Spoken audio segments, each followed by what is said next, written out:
Dear old Sloat. What a marvelous surprise it was to learn that you're now in Bern, so close and working for our release. Your nice Swiss diplomat friend, Dr. Roblo, is visiting with Aaron while I hammer this off. First of all, I'm fine, and so is Louis. It's crazy how comfortable we are here. Only the other American internees at the Excelsior Hotel in Siena remind us of the war and our perilous situation. Speaking of which, Sloat, Aaron is still playing with the notion of staying on here, war or no war. Between his old friends, the Archbishop and the Chief of Police, he's being treated like exiled royalty. He also feels, if needed, he has one sweaty little ace in the hole. He once converted to Catholicism. Did you know that? Back in the 20s. Well, he dropped it fast, but he still has the documents, so he refuses to worry about being Jewish.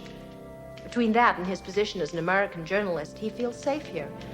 It's his home, he's too old to move, etc., etc. He has an answer for everything. It's maddening. I really don't know why I should be so upset about Aaron. It's his life. I came to work for him just to be near you. In those simple, lost days when my only worry was a messed up romance. You were a fool not to marry me in Paris when I proposed. How I loved you. Oh, if one only understood sooner that things happen once and then roll away into the past, leaving one marked and changed forever. Well, looking back is to no avail. Think of something to do about Aaron, my dear, please. He can't stay on alone in an enemy country. I'm a lot thinner in the enclosed, and at least I'm smiling. Isn't Louis cute? Love, Natalie. Stunning girl. Yes, she is. Antoine, thank you so much for carrying our letters. My pleasure. Dr. Jastrow was charming. And I hope they'll all be out by March or April. March or April? Now, I must report to your minister. Will you have dinner with me later, Leslie? Oh, thank you, Antoine, but some other time. Tell me, do you know a Jacob Asher? Of course. An important philanthropist. A German Jew. Now a Swiss. Why? Well, I've never met the man, but he's invited me tonight for cocktails. Most insistent. Well, Leslie, enjoy yourself.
Guten Abend. Ik ben Leslie Sloat.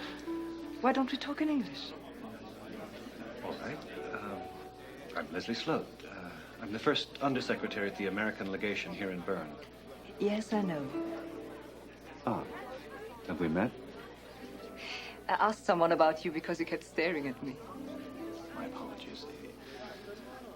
You remind me very much of someone I know. Really? I'm Selma Escher. Oh. Yes, this is my father's home. Ah, I've yet to meet him. Papa will be down soon. Something came up. He's deeply involved in refugee work. My friend said you were transferred from Moscow for being too partial to Jews. I wish I could claim such martyrdom, but in fact, my transfer was routine. And Actually, I'm glad to be where the food's good, the lights go on at night, the guns don't go off. Don't be ashamed of what you have done. Can't you realize how that distinguishes you in your foreign service? Well, thank you. I'm afraid it distinguished me in quite the wrong way. Mr. Sloat, I'm Jakob Asher. I must apologize for not having been able to greet you. No need, no need. Excuse me. Pleasure to have met. Mr. Sloat, you are wondering why I invited you. Yes. The truth is there is someone who expressed an interest in meeting you.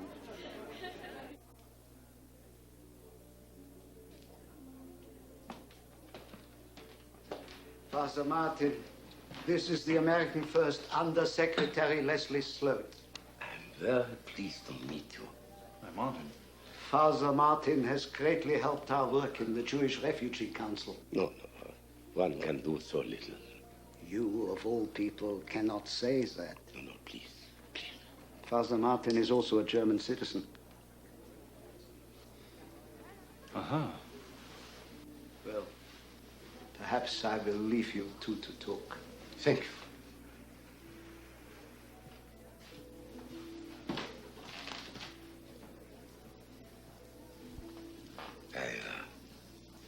I would prefer that we talk elsewhere.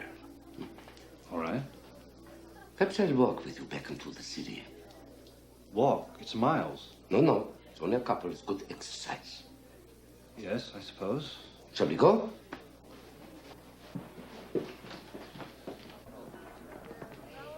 Doch, das ist echt ganz klar. Wann fechten? Stimmt das? So. Nein. Gegeneinander sind angetreten.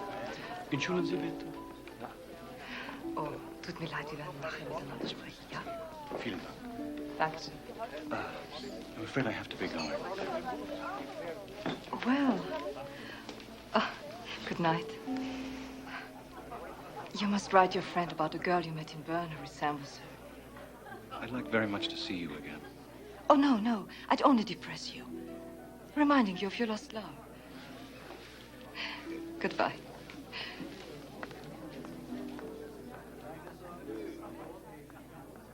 Are the stories coming out of Russia and Poland through Sloat?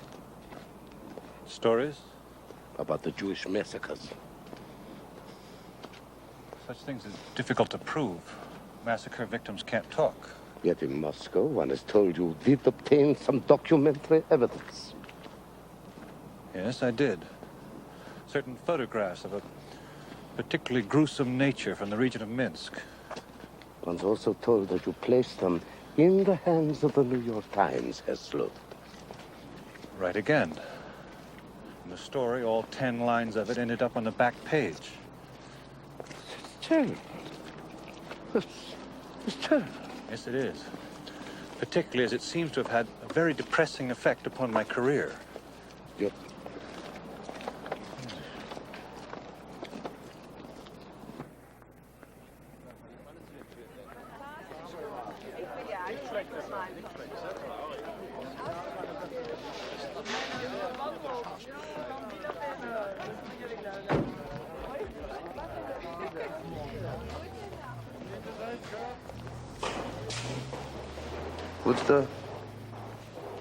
Would further evidence interest you?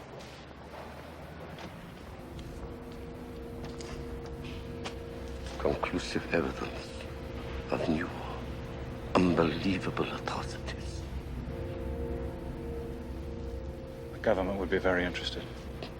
Your government?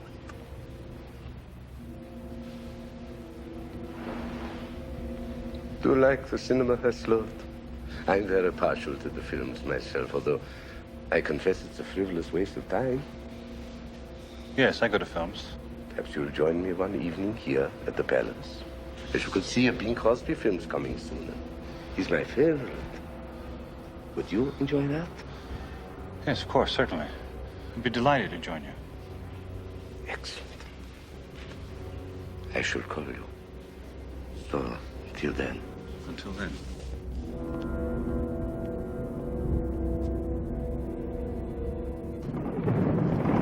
In the wake of the American naval disaster at Pearl Harbor, the Japanese have continued to press their attack.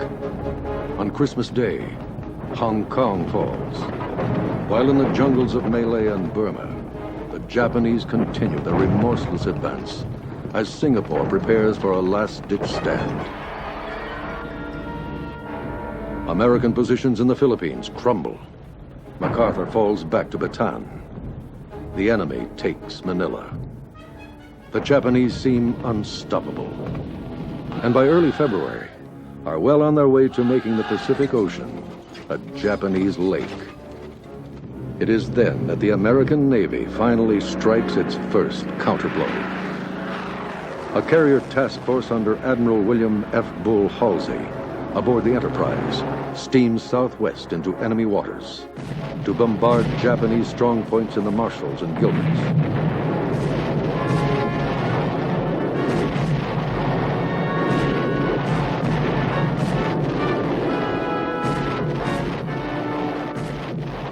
The returning armada is given a tumultuous welcome at Pearl Harbor.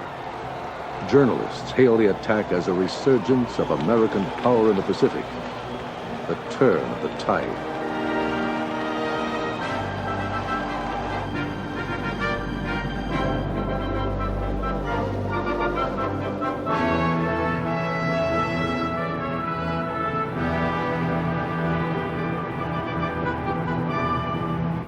All ahead 1/3.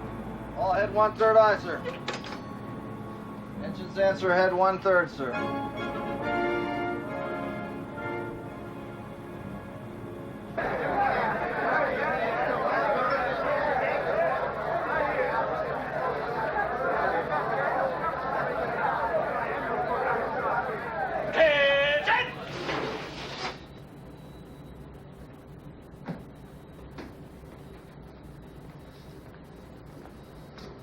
I'm keeping this short, gentlemen. You will remain standing. Let's get one thing straight. The purpose of all the hoopla out there is to boost civilian morale. The truth is, Hirohito isn't losing any sleep over what that raid did. We took part in a nuisance raid. Unfortunately, we were not much of a nuisance. As to what the Northampton did, the less said, the better. Mr. Gregg, all shore leaves are canceled. We sortie at dawn for gunnery practice. Questions? That is all.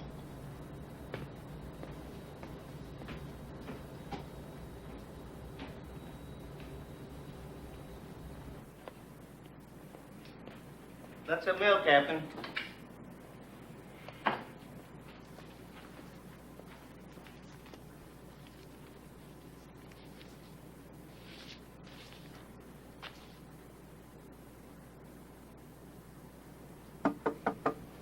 Come on.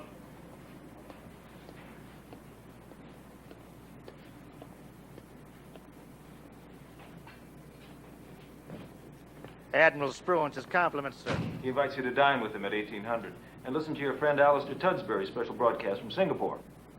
Accept with pleasure. Thank you, sir.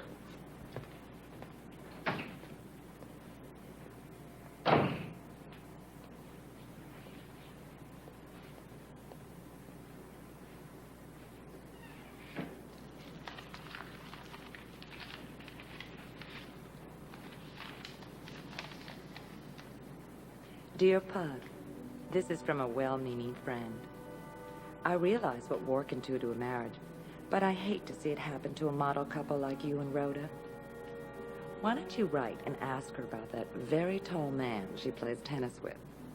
His name begins with a K.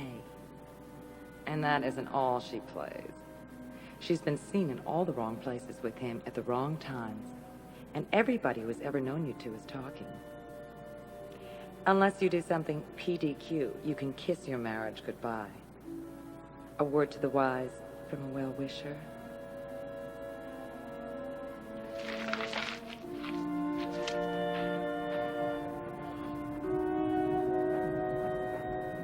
Good evening. This is Alistair Tudsbury, broadcasting from Singapore.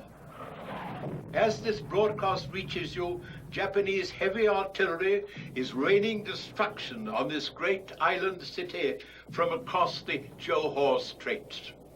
The lives of hundreds of civilians are lost each day to this merciless bombardment. I come to you tonight in part because the military authorities now concede that Singapore's one hope lies in letting the democratic world know exactly how desperate our situation is. If help is ever to arrive, it must come now. So in conclusion, I believe that even at this late date, the tide can be turned. I'll gamble my overstuffed old hide on this, but not the person of my daughter Pamela, a clever and lovely young woman who assists me in my work. So off she goes tomorrow with the women and children. She told me a story not 2 hours ago that I want her to share with you. Here then is Pamela. My story is a short one. For the past 2 weeks, I have been working at a troop hospital as a volunteer. Today, a badly wounded man took me aside and gave me a thing called a Mills bomb, a sort of grenade. Ma'am, you've been very nice to us. If you think a Jap is about to rape you, ma'am, he said in a very charming Aussie accent, just pull the pin and you'll know nothing more. I have only one thing to add. I leave under protest. Good night. Good night from Alistair Tansbury in Singapore. You've just been listening to a special broadcast from the studio station.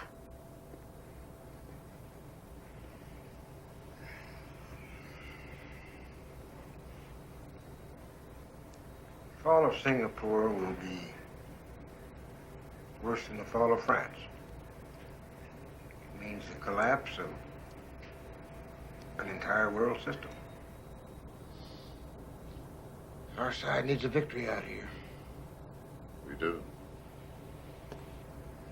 He's an able correspondent, that fellow Tudsbury. You know the daughter, don't you? Yes. She sounds like a very admirable young mother. Yes, she is.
Leslie Sloat.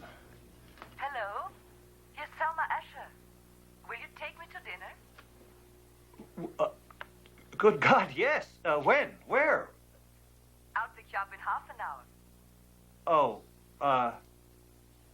all right, half an hour.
I've been talking my head off.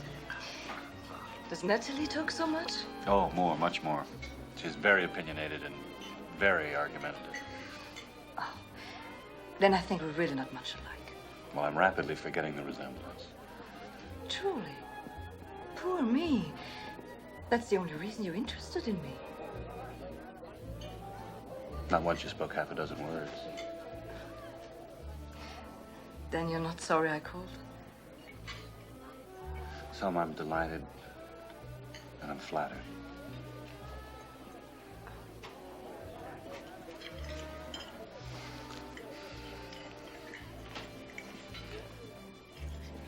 Selma, the priest that I met at your father's house. Father Martin? Yes. Would information that he's offered be reliable regarding the mistreatment of the Jews? I would think so, Leslie. Father Martin is a very good man, even if he's a German.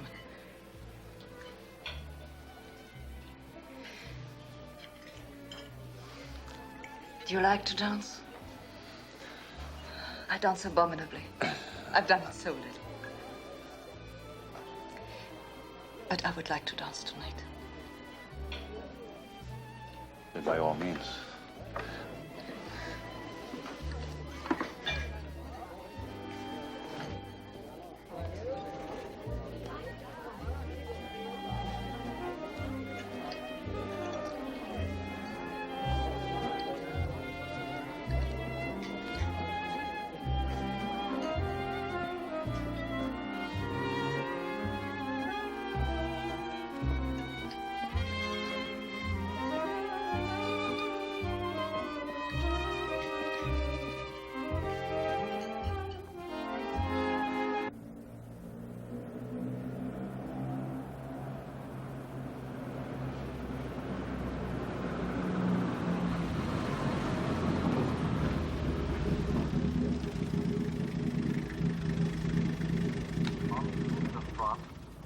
Despite reported stiff German resistance, new Russian offensives continue to roll out heavy gains in all sectors.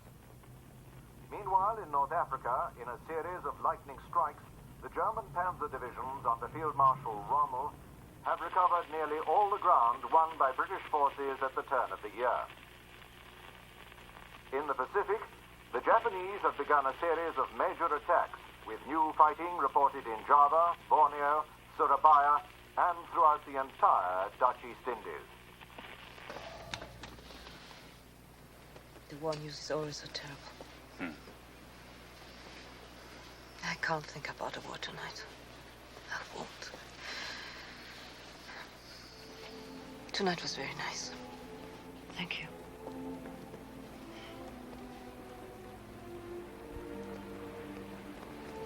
Care to come up for a drink? I can't. No, I can't. May I call you? If you want to. I do. Well, fine.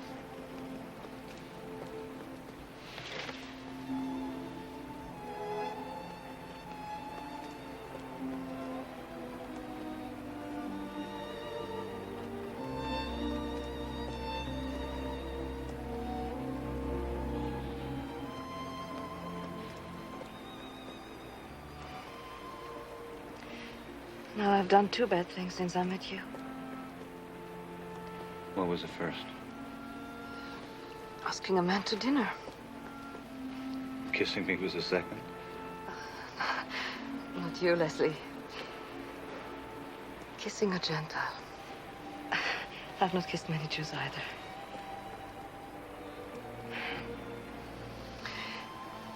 Now I really must be going.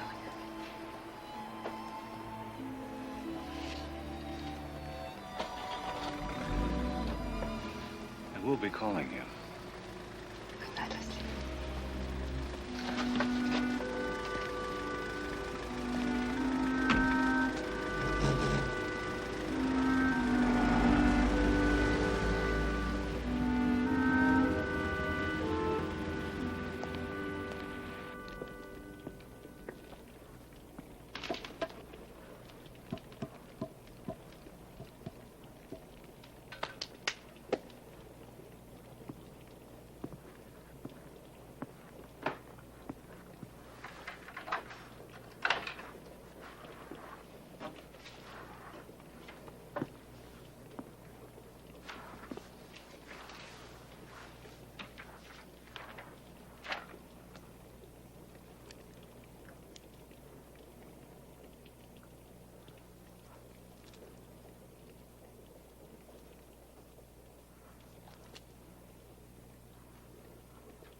And what is your evaluation of this material, Les? I believe it speaks the truth. The Germans are committing mass murder, perhaps genocide under the cover of war. I believe it's an authentic document of grave import. And what sort of action do you recommend? I think delegation should send off an urgent summary cable to Secretary of State and to send the document by special air courier. Augie here thinks differently. Indeed, I do. A kindly description would be a compassionately motivated fraud. Let's hear your reasons, Augie. Apart from the fact that your source, one Jacob Asher, is obviously tainted. Look at the document itself. Sheer fantasy. Why? Why? Cabinet-level government men meeting and calmly discussing some evil plan, and then, mind you, putting it in writing? Come on now. I mean, I admire your compassion, Les. Never mind my compassion. I'm very well aware of who Dr. Asher is. And as for the text, nothing is more German than reducing an inhuman plan to writing. Read Mein Kampf. I have read Mein Kampf. So have I. I'm sorry. I'm sorry. Sir, if it is authentic, as I'm sure it is, then the Germans are committing a crime that's almost beyond human imagination. And I believe that President Roosevelt can turn world opinion against the Germans with that document. Okay, Augie, many thanks. Anytime, Bill. Les, I do admire compassion.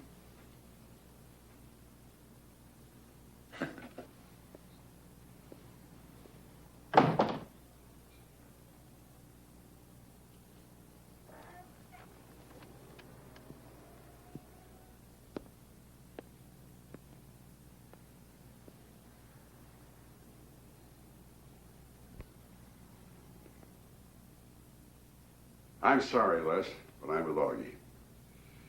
That stuff is the pipe dream of an ignoramus making up horror stories and doing a bum job. May I ask why you say that, sir? I'm a railroad man, Les. I was before I got this job. The rolling stock of all of German-held Europe couldn't handle this. You're talking here about millions and millions of civilians, Les. Sir, at the risk of seeming compassionate, may I respond? Go ahead. I admit the train part looks big. A sweep of a dragnet through all of Western Europe, spilling into Poland and occupied Russia. But, sir, the point is, most of the Jews are already there, in Poland and occupied Russia. They don't have to be moved very far, if at all. All right, Les. How would you go about authenticating this document? What would you consider authentication? Oh, geez, I don't know. Give me something. In the meantime, put this thing in maximum security storage. I will, sir. Maximum security, incidentally, is not the New York Times cable desk. Sir, no one will release this unless you authorize it. Okay, then. And Les, I'm sorry about Augie. He's a bit of a jackass. But it never hurts to hear the other side of the story. I understand. Thank you, sir.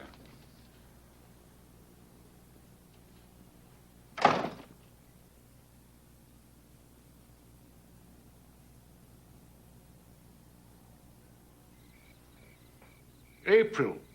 We'll be leaving in April. That is now the official word. To April. To April. Good heavens, I shall barely have time to finish my division of Constantine. Why, I may even have to stay on here in sleepy old Siena and let Natalie and the baby go on home without me. Oh, my dear Professor. Real coffee? The Swiss chargé d'affaires brings Bernard Bellin some little gifts. Our generous friend was kind enough to share half a pound with me. Oh, worth the trip to Siena. One begins to understand now why the famous Berenson has decided not to go back with the rest of the Americans. Ah, creature comforts aren't everything, Bella. Even BB suffers shortages. But he's decided, as he says, to ride out the storm at anchor. He thinks it will all end well, meaning that your side will lose. Of course, Bernard is an expert in Italian paintings, not warfare. Dr. Freud might call it wishful thinking. Still, whichever side wins, such a prominent person need not worry. Prominent Jew? Mrs. Henry, victory softens harsh wartime policies. That is my profound personal hope. Dr. Beck, how much do you really know about what's happening to the Jews? In Italy, nothing is happening. And elsewhere? What about the stories coming out of Eastern Europe that your soldiers have been massacring the Jews? Maria, we'll have more coffee with our brandy in the next room. Werner.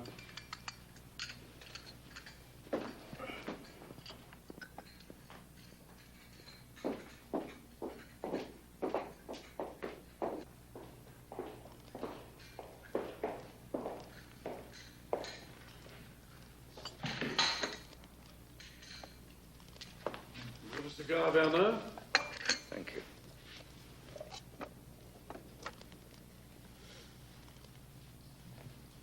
I take it, Mrs. Henry.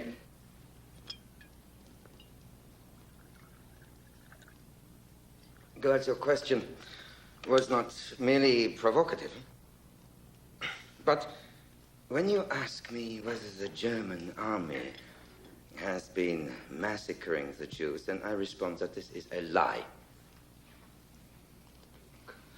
The army has not only refrained from atrocities, but has at times intervened to protect the Jews from the local populations. That is God's truth as I know it. Oh, put it down there, please, Maria. This is excellent brandy, Professor. Thank you, Werner.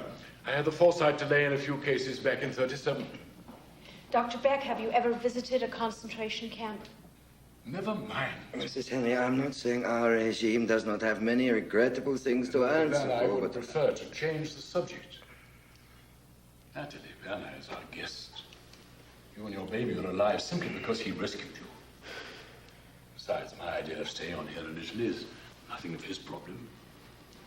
Bernard Berenson is a very shrewd and very worldly man, but even he too... Damn Berenson! Suppose Germany occupies Italy, or suppose Mussolini decides to ship all the Jews to the Polish ghettos. I mean, it's incredible. It's so childish to even consider taking such risks. But it's I alone who would be taking those risks. Please, Professor, Mrs. Henry, if I have provoked in any way this quarrel, Nonsense, Werner. I, for one, am convinced you haven't got a single anti-Semitic bone in your whole body. You serve a detestable regime, and whether you are right to do that is a very large question. But Natalie, if you think there is any less peril for the Jews in the United States than there is in Germany or Italy, you're the childish one, not I. Aaron, you're drunk. Nonsense. I've lived here in a fascist country for more than 10 years, and I found more peace than I ever did in that dollar-chasing hurly-burly back home. If the war should take a hopeless turn, need I remind you we're losing now on all fronts, then I foresee a defeated America that could be uglier than Nazi Germany. I foresee horrors, Natalie, that will eclipse the Civil War. A bloodbath of region against region, race against race, every man's hand against his brother, and all men's hands against the Jews. Professor, you surprise me with your penetrating insight about America. Of course, Natalie, I understand you want to take Louis back to America, but I believe we may have a negotiated peace this year, and I, for one, would welcome it. Welcome it? Welcome peace with Hitler? Yes, even with Hitler. The longer the war goes on, the worse it'll be for all the Jews behind the Nazi lines, and in the end, the whole of civilization may come crashing down in flames. Aaron, we're fighting against tyranny for freedom. Fiddlesticks! This war is about who rules next, who fixes the currencies, who dominates the markets, who seizes the hegemony which the British Empire has lost. Oh, I suppose if we marshal all our industrial powers, we may eventually crush the Germans. But to what purpose? There are good and bad things in all nations.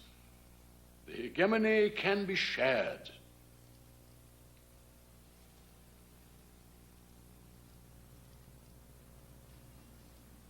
Oh, I know you won't go home without me, Natalie, and of course I will leave. I never said anything else.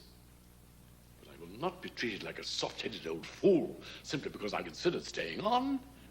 Please don't take that tone with me again. Mrs. Henry, I consider your uncle's view of the war lucid and inspiring. He gives to all this stupid carnage a theme, a direction, a hope. Dr. Beck, Aaron loves to take any side of an argument, especially over wine. Oh, really, Natalie? But peace with Hitler? Who can believe a word Hitler says or have faith in any paper he signs?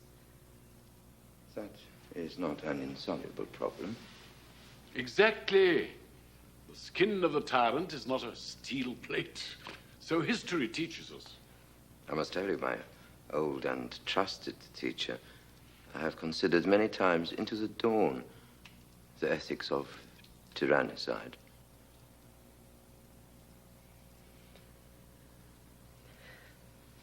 My baby gets fed now. Let me thank you for the best dinner I've had in months, Mrs. Henry. Well, we probably do owe you our lives. I'm not unaware of that, so No, fine. please.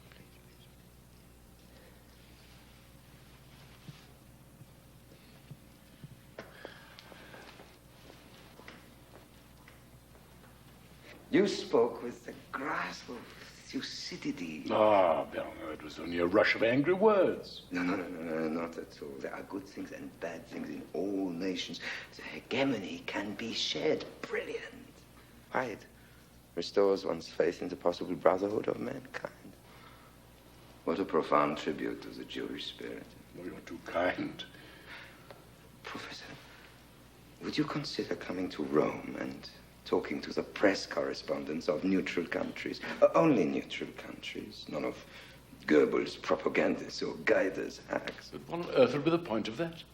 Your views on the war would command attention. They would have great impact. No. I can tell you, they would encourage the better elements in Germany. Oh, no, then I couldn't possibly do that. I mean, I should be pilloried on my return home. And Werner, please forgive poor Natalie. Even an animal mother fears for her baby. Oh, please, Professor, it is most understandable. And now I must bid you good night. And thank you once again for a grand evening.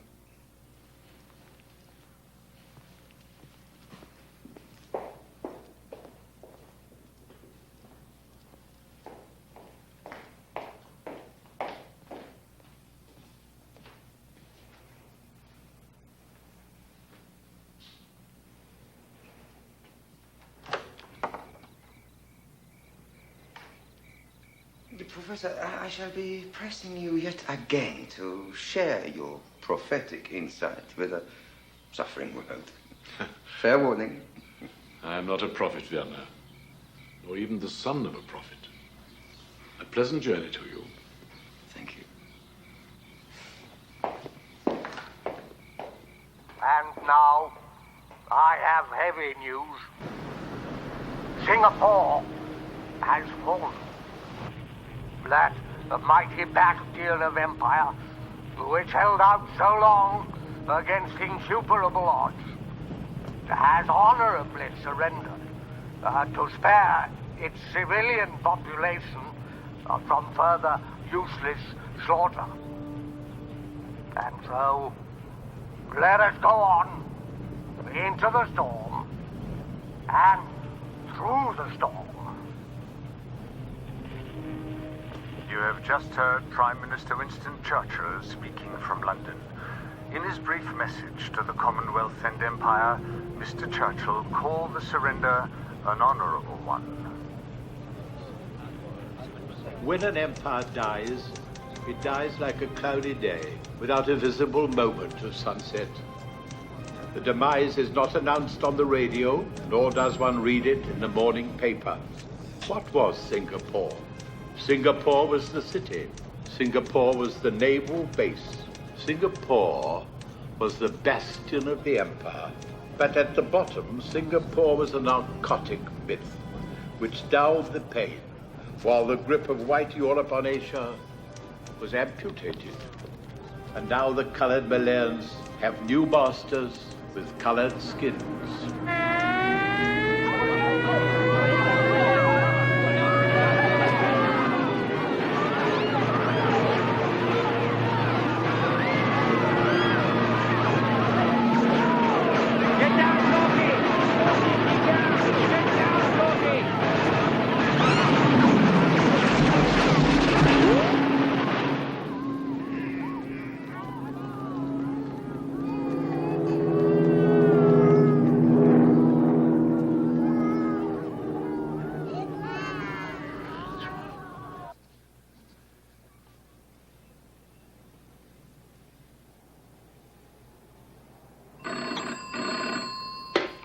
Dr. Schmote.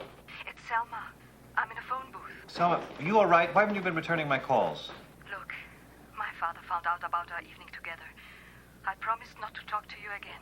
I must, however. That man we talked about, Leslie, don't mention his name, gave me an urgent message for you. About authentication. All right. Where can we meet? When? Feldstrasse Bridge. Now. I'm coming.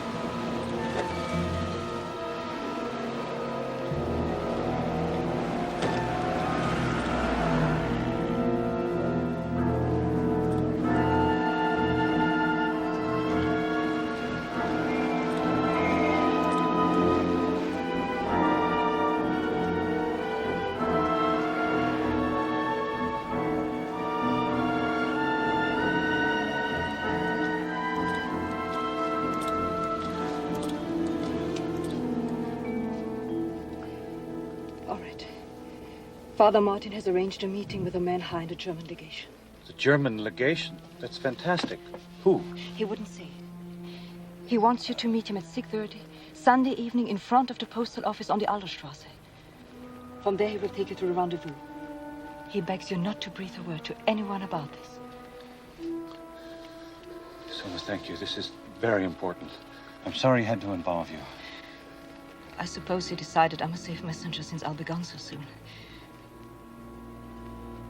I never see you again, you know. I don't understand. We leave next Monday for America. My father is moving his business. But the real reason we're going is that I'm to marry an American. A lawyer in Baltimore. Quite orthodox. Papa has arranged it. You're doing this to please your parents? Does it make any difference? I'm doing it. Let's sleep.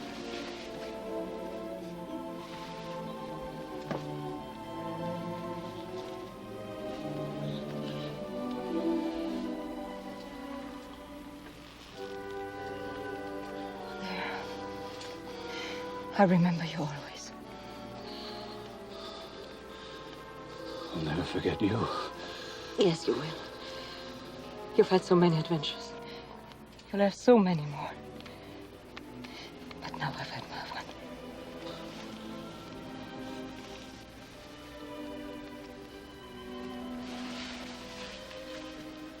Goodbye, Leslie.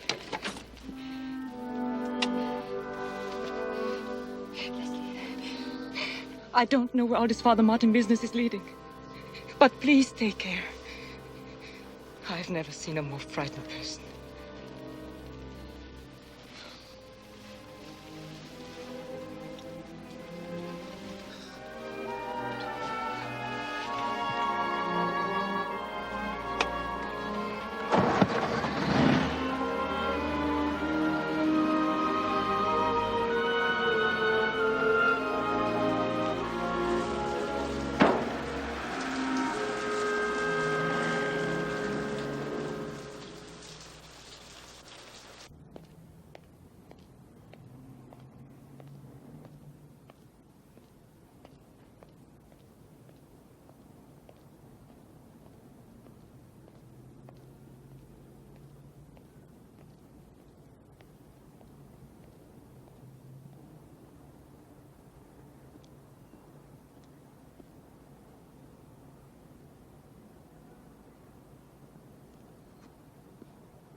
Absolute. Father!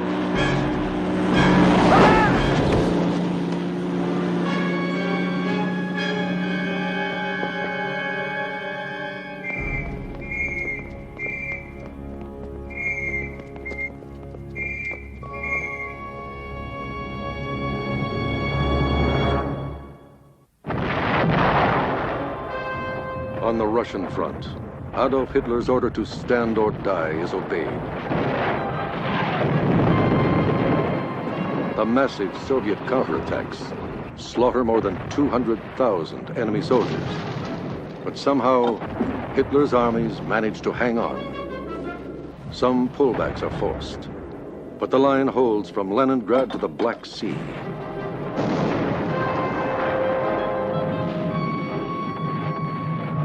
And as the Russian counteroffensive begins to fade, and the spring thaw turns the land into a sea of mud, a triumphant Adolf Hitler summons the inner circle of his high command to supreme headquarters on the Eastern Front.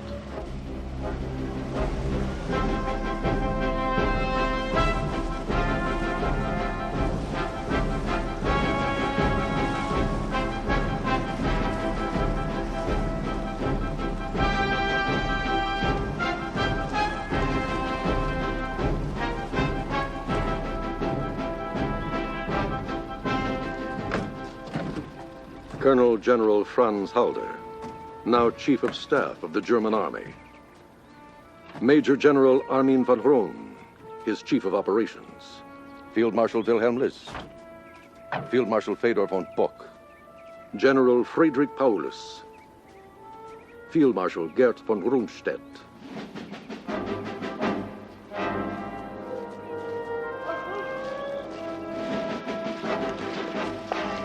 Heil Hitler! Meine Herren Feldmarschalle, Gruppenführer Rattenhuber bittet um die Sonderausweise. Danke.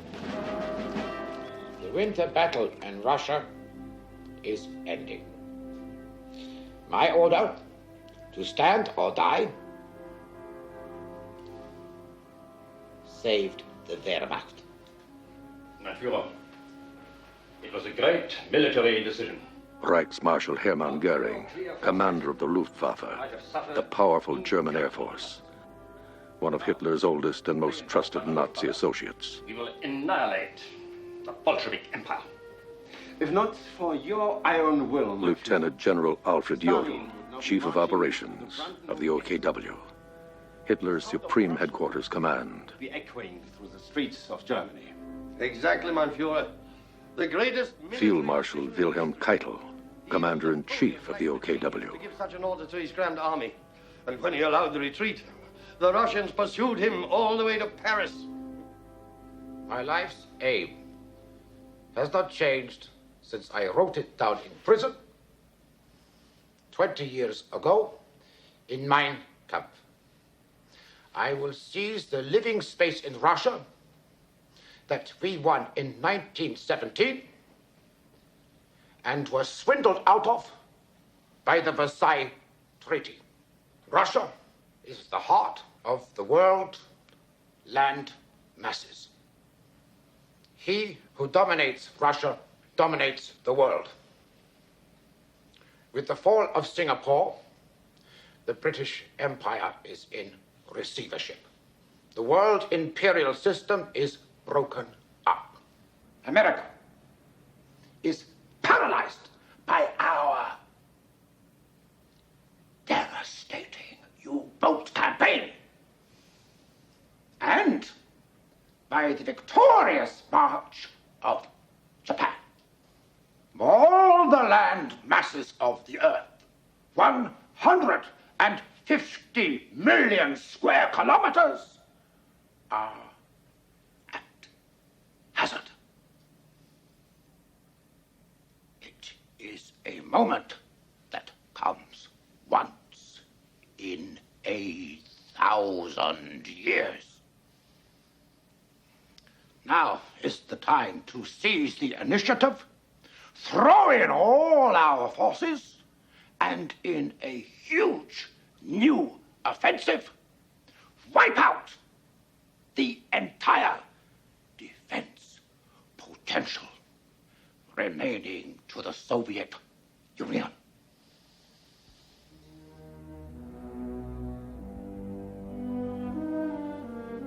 This final campaign will be called Case Blue.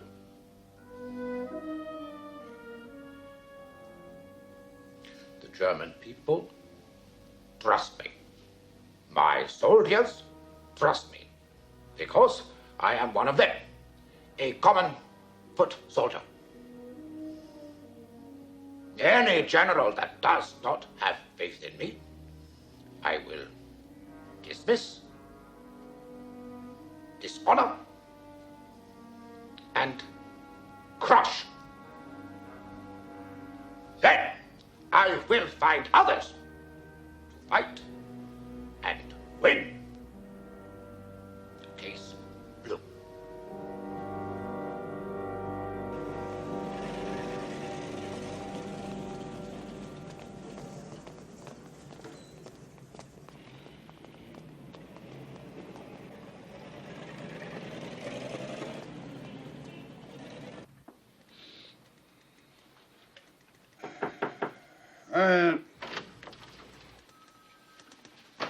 Top secret urgent serve from Admiral Halsey.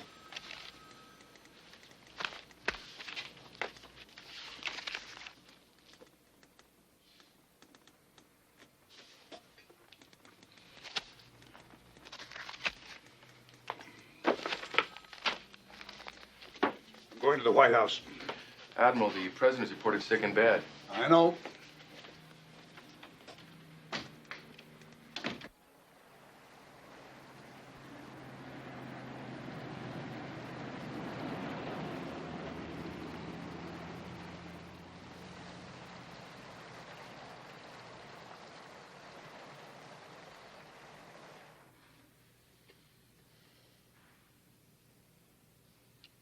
Lean forward, sir.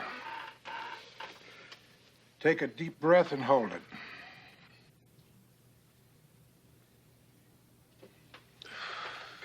Bronchitis again. If he'll only rest, we may avoid pleurisy this time. I shall make him rest, Admiral. Now, behave. Above all, no smoking. I said I'd behave. And make sure he takes this. Yes. Some rest, Mr. President.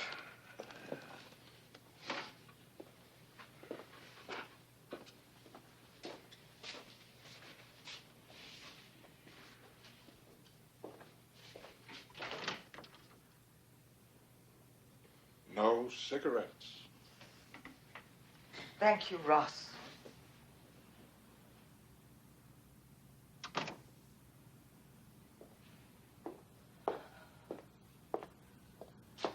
Franklin.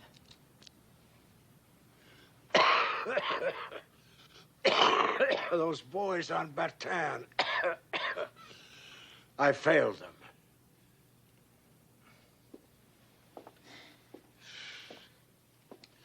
I had to order MacArthur to leave. I need him. But it broke their spirits. 10,000 soldiers lost their lives on that barbaric death march, Eleanor. 10,000. And that brave handful still holding out on Corregidor. Beyond rescue. Franklin, you must keep up your own spirits. It will be a long war. Will it? I see nothing but darkness and collapse everywhere. The Japs are cutting the Burma Road. British prestige in Asia is gone. There's a big new German offensive building in the east. What I really fear is Germany and Japan joining hands across a prostrate Russia. Or Stalin making a separate peace to save his neck. This is the fever talking, Franklin. It's not like you. A victory in the Pacific. We need a huge victory now. Yes? Mr. President, will you see Admiral King? You're resting, Franklin. Tell him to come in. Admiral. Mr. President, I regret this intrusion. I'll be brief. Tomorrow, at this time, we will bomb Japan. What? And this is the first I hear it's tomorrow? Admiral Halsey's carrier task force is moving into position now to launch a squadron of Army B-25 bombers under the command of Lieutenant Colonel Doolittle. From well outside carrier plane range, the force is undetected. Army bombers? Off carriers? The strike will hit military targets in Tokyo and other cities. The bombers will fly on to a base in China. The Chinese are alerted and ready for them. The hazards are high, but we expect to achieve total surprise. Those aviators. What brave men. Well, they'll give Hirohito something to think about. A turn. A turn.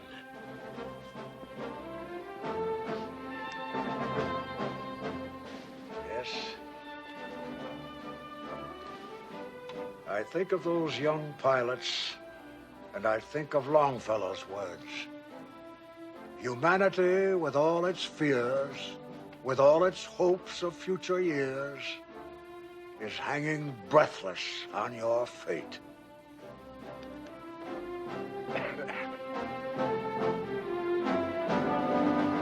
April 18th, 1942. 0800 hours. Task Force 16, led by William F. Bull Halsey, aboard the USS Enterprise, and 15 other warships, including the USS Hornet.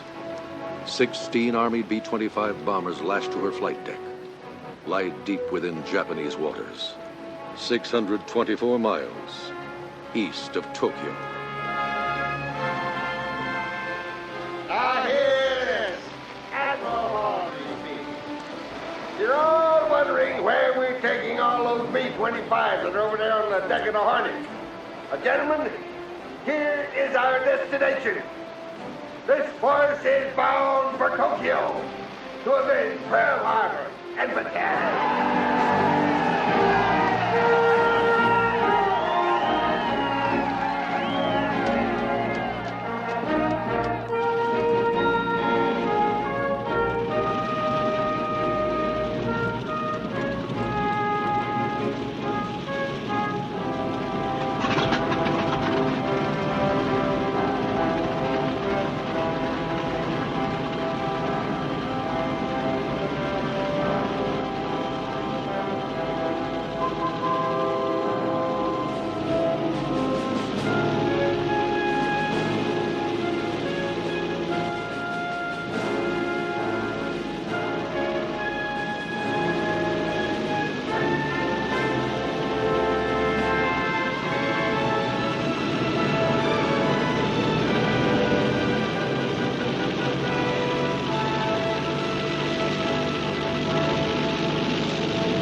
Henry, is this good war making?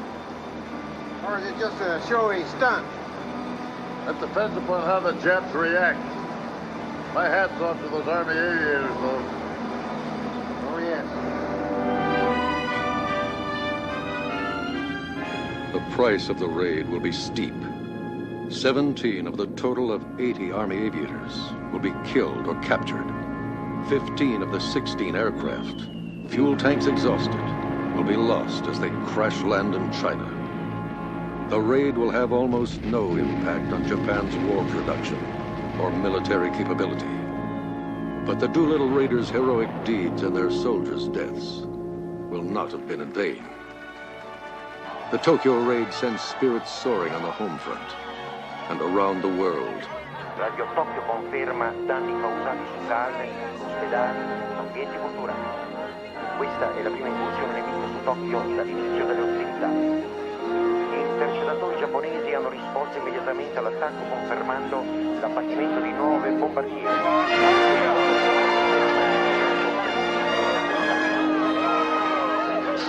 Where did the planes take off from?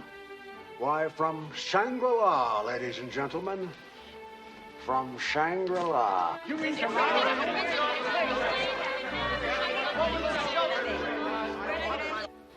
In the aftermath, the Japanese High Command decides that the impudent Americans must be taught a lesson. There will be no more Doolittle raids. After much discussion and debate, Japanese strategic planners finally decide they will gamble everything on an all-or-nothing roll of the dice. The inferior, battered U.S. Navy must be lured into a final fleet action and annihilated. And so the two Axis partners, at the peak of their strength, turn their backs on each other. And as the German army launches Case Blue and begins the long march to Stalingrad, the Japanese Imperial Fleet prepares for the most decisive engagement in the annals of modern naval warfare, the Battle of Midway.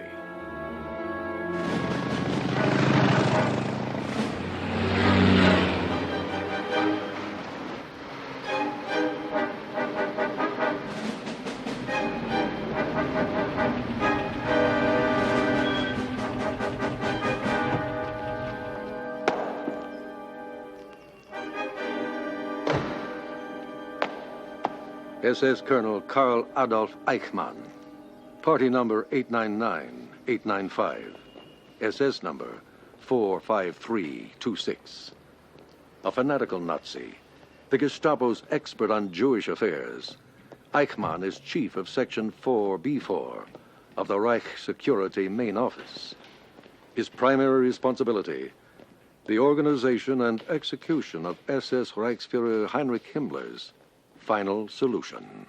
Obersturmbannführer Eichmann, surely the Reich Security Main Office realizes Italy is not an occupied country. It's a sovereign nation, a full military ally. And these Jews you wish to ship east are still Italian nationals.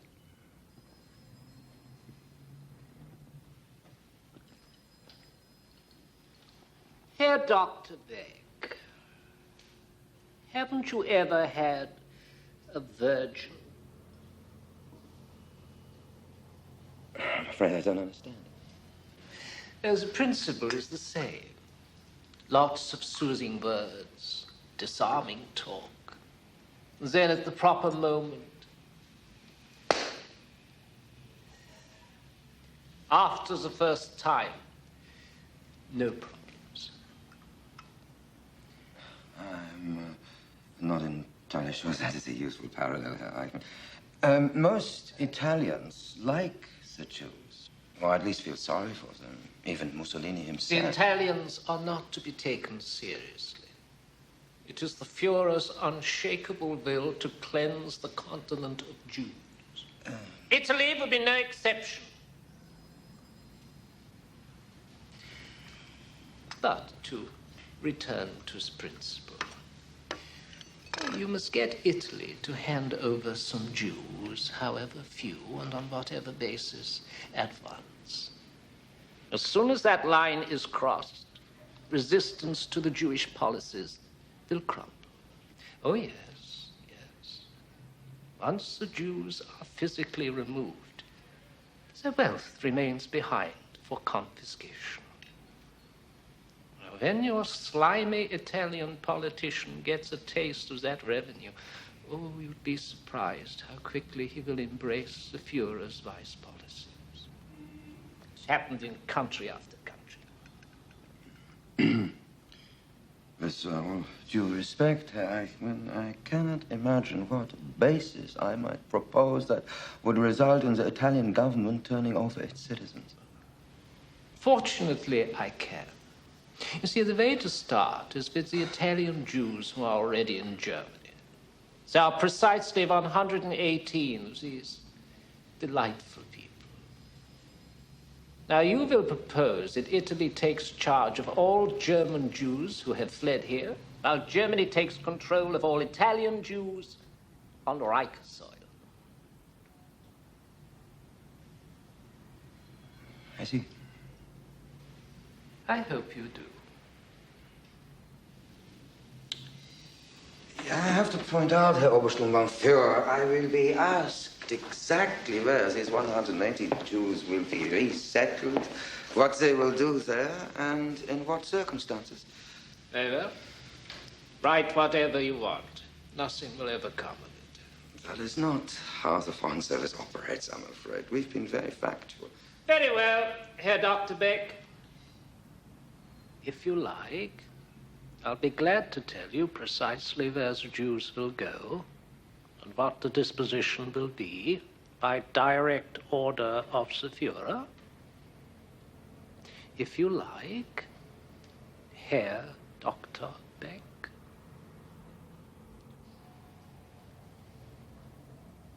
That won't be necessary, Herr Obersturmbannführer. Old fellow, do you happen to have a spot of brandy in the office? I've already driven over 200 kilometers this morning. I've had no breakfast. I would tell you this. You can look for a very positive effect on your career once you pull this off. Well, I'll do what I can do for you, Herr Eichmann.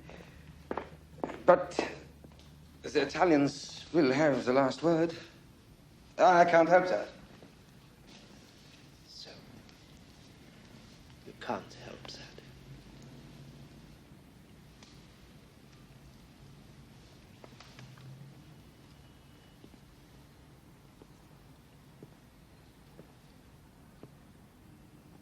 I now request from you an explanation of the Jastrow case. The Jastrow case?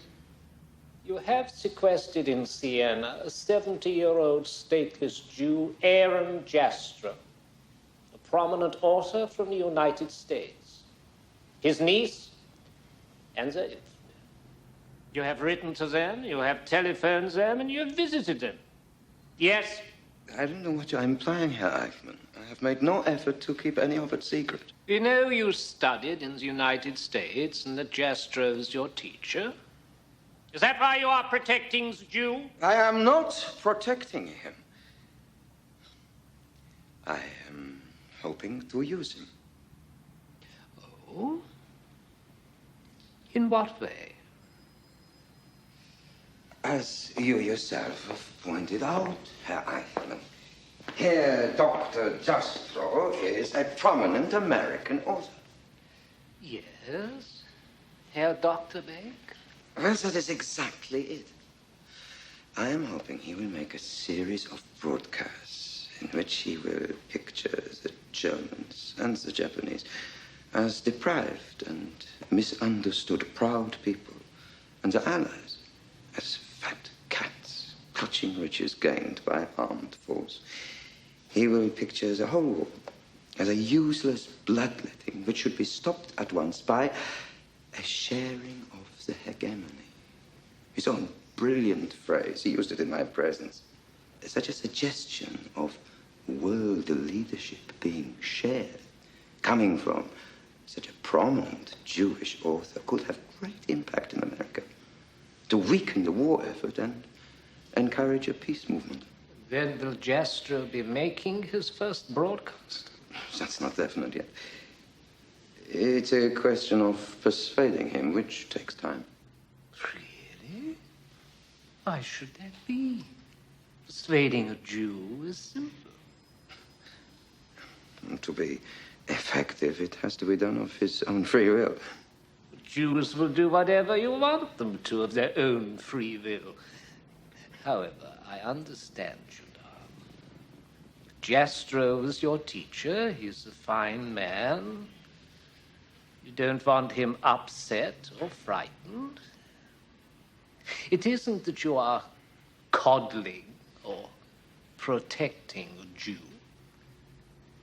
It's just as you think you might catch more flies with honey. Yes? I am sure that my approach is correct. Yes, providing you get some results before the war is over.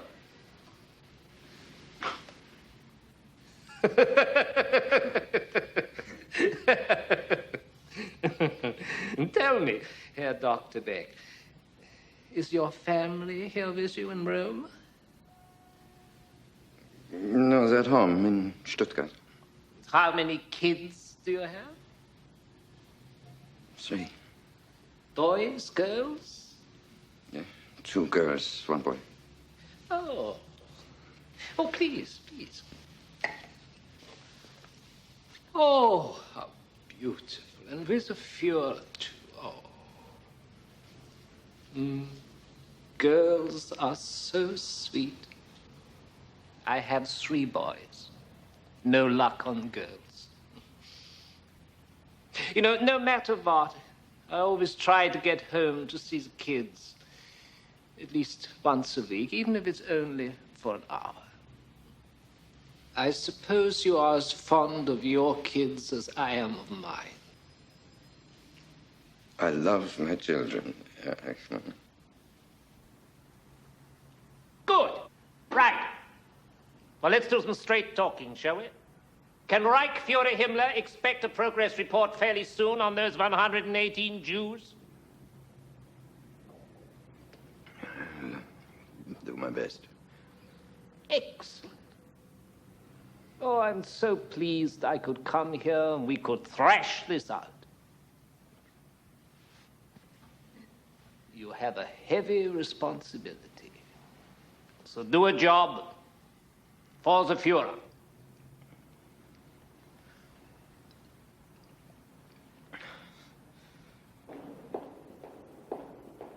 Of course, you understand, Herr Beck, this whole Jastro business is not kosher. It's not kosher at all. So tell the old Yid to make his broadcast quick and let the opera put him away with the other Yids. But they have a guarantee of safe conduct back to America as part of the American journalist exchange. But how can that be? The American journalists have already left Italy. I delayed their departure myself. We tied it to a mess in Brazil. But sooner or later, that is bound to clear up. But you did manage that delay. You see, Beck, when you want to be, you can be a real live wire.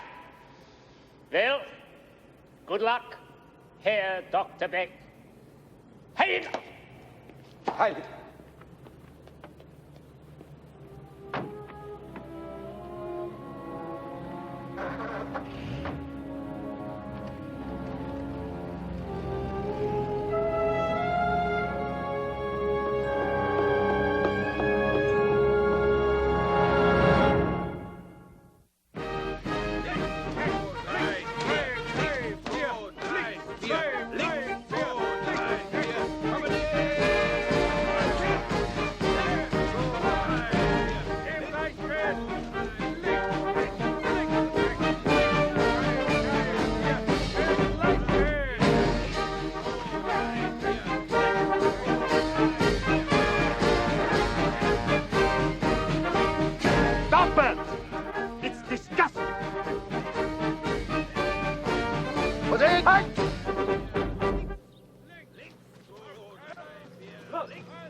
Exerzieren! Anhalten!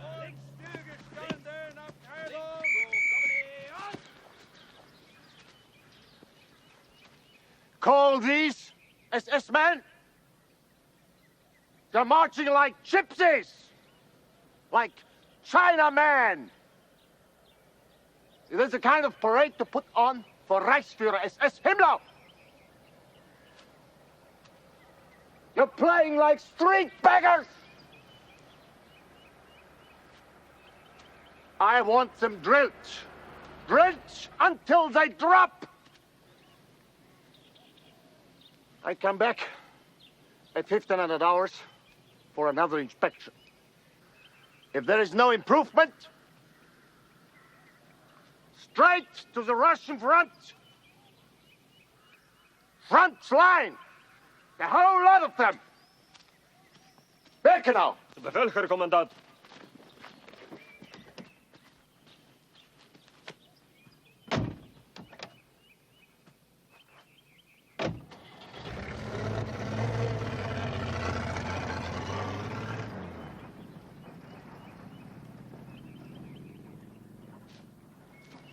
Was war denn das für eine unglaubliche Scheiße, die Sie hier veranstaltet haben? Nimm mich halt umgekehrt!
Los, Peter, treibt die Leute mehr an!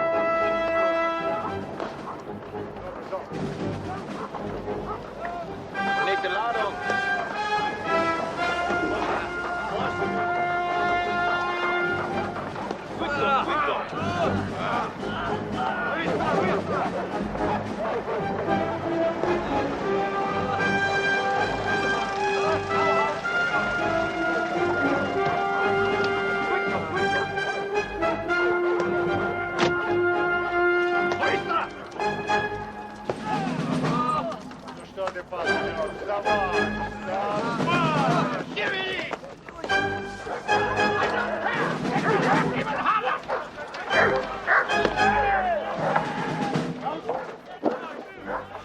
Klinger, is this what Reichsführer SS Himmler will see tomorrow? Working them night and day. Herr Commandant, I'm flogging them like dogs. Flogging? Shoot the 5 slowest ones. I authorized you. They'll bear up the rest. Where are my 60 blockhouses? Number shortages, restrictive rules? No excuses, no shortages. Requisition whatever you need. All rules waived. One rule. 60 blockhouses up by tomorrow at 12 noon. Do you understand? Or you will pay. And they will. So Befehl, Herr Kommandant. An die Arbeit, Mates! Bitte! Mit den Balken da! Zivilist, Zivilist! If I am finished, Sammy, so are you. So are all of you. Kaput! To the gas! Herr Sturmscharführer, we can speed up the work.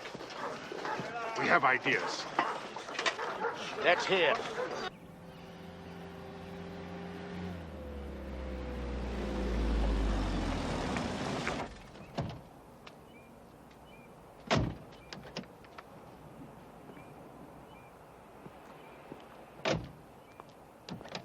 Rudi, see how our roses are growing. Smell. Is my adjutant here? Yes. Hauptsturmführer Schwarz, too. Upstairs in your study. For lunch, there's sauerbraten, your favorite. No lunch, no time.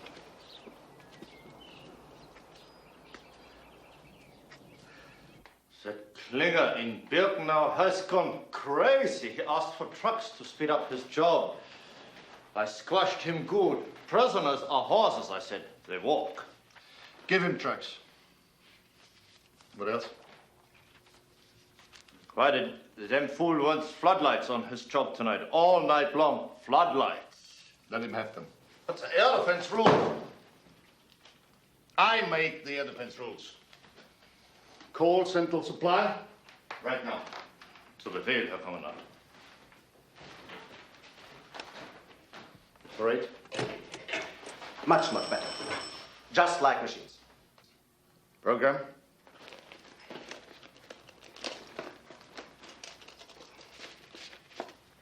Ja, hier, Hauptsturmführer Schwarz, auf Befehl vom Sturmführer S.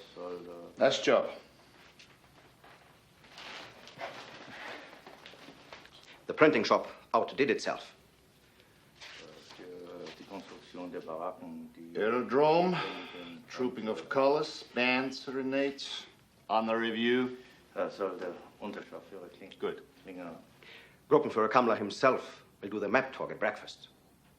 Of course, grabbing the bows. Architect's office, motor tour. Alle für die Konstruktion der Baracken notwendigen LKW sofort erhalten. Die Bauarbeiten sollen heute Nacht unter Flutlicht ablaufen. Special action before lunch.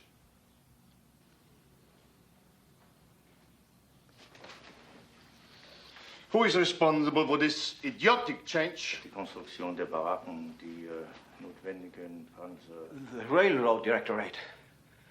They insisted, Sturmbannführer, on getting the empty train back in Oppeln by noon. Maybe if you telephone... Schwarz! Ruf zurück! Out!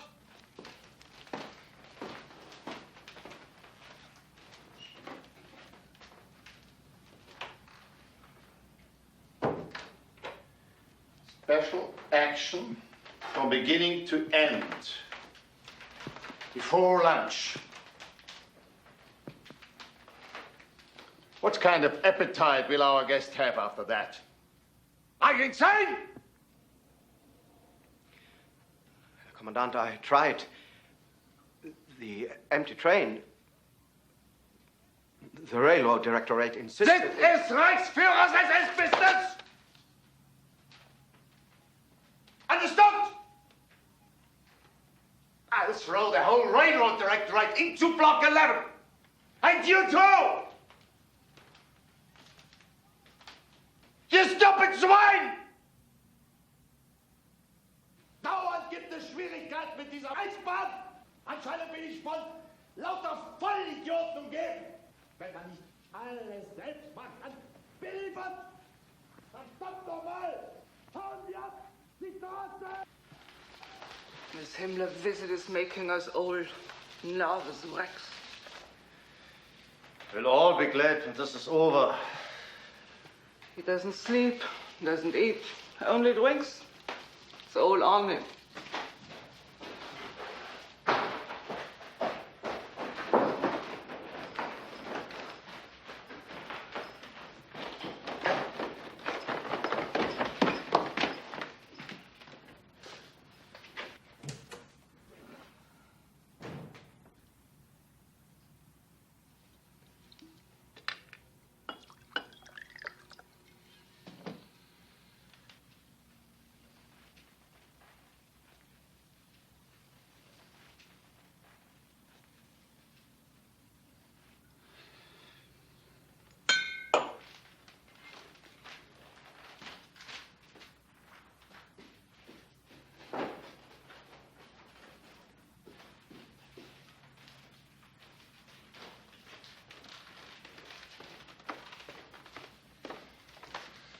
Maybe I will have some lunch. Of course, Woody. Schwarz?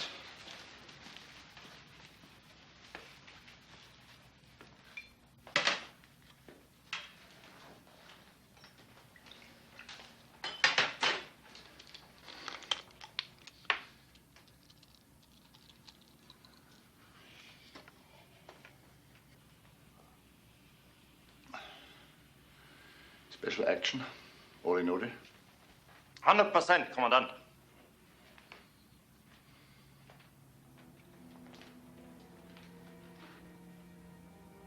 If one thing goes wrong, one thing, it's my neck. Mine. It's a select transport from Amsterdam. They've been well treated. It'll go smooth. Smooth as oil. It had better.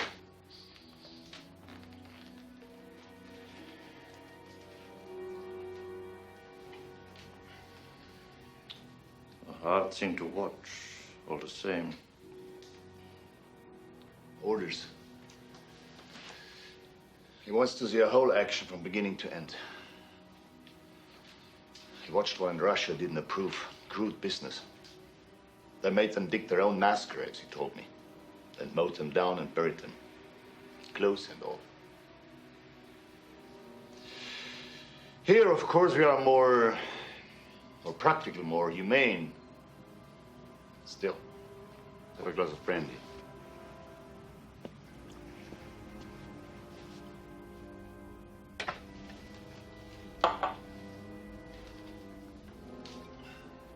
I'm very curious to see how Himmler will take it. He's tough. But...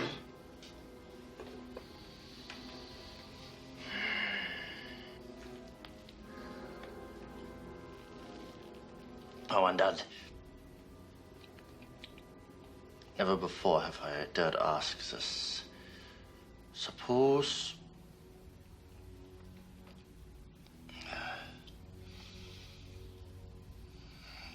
Suppose Germany loses the war.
how it's going, Sammy?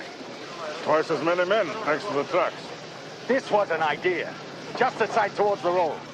A Russian foreman. Russian? He's no Russian. He's a Jew swindler like you. Think I don't know him?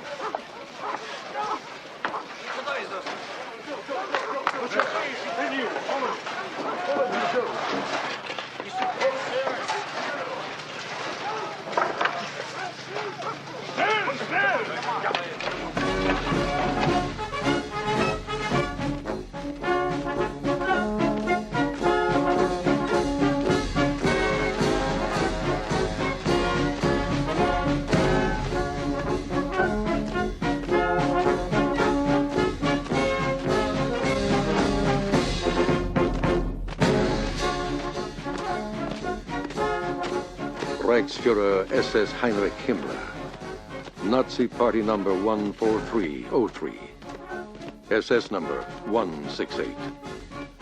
Son of a Bavarian schoolmaster, Himmler joined the Nazi Party in 1923, took over the SS in 1929, and in 1934 became chief of the Gestapo, speedily building it into one of the most feared state police organizations in the world. And by the outbreak of the war in 1939, Himmler was in undisputed control of a virtual private empire. A dangerous fanatic, second in power only to the Führer, and widely regarded as his possible successor, Himmler's prime responsibility is the carrying out of Adolf Hitler's racial policies, calling for the extermination of 11 million men, women, and children. The final solution of the Jewish question in Europe.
Смотри!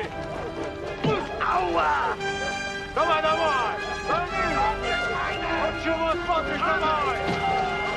Давай, давай!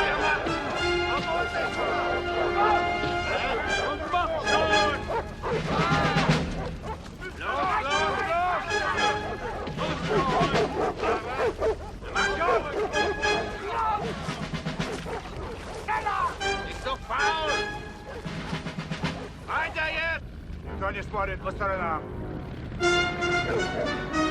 Копай, копай. Куда смотришь, копай. Не разговаривай. И вперед иди. Вперед. Держать линию.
This installation will be doubled westward.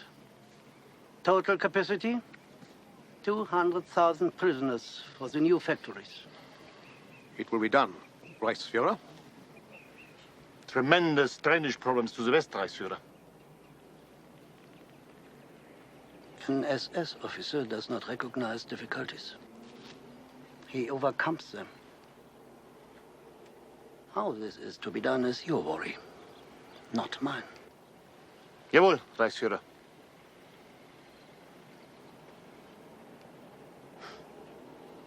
You have done much here in a short time.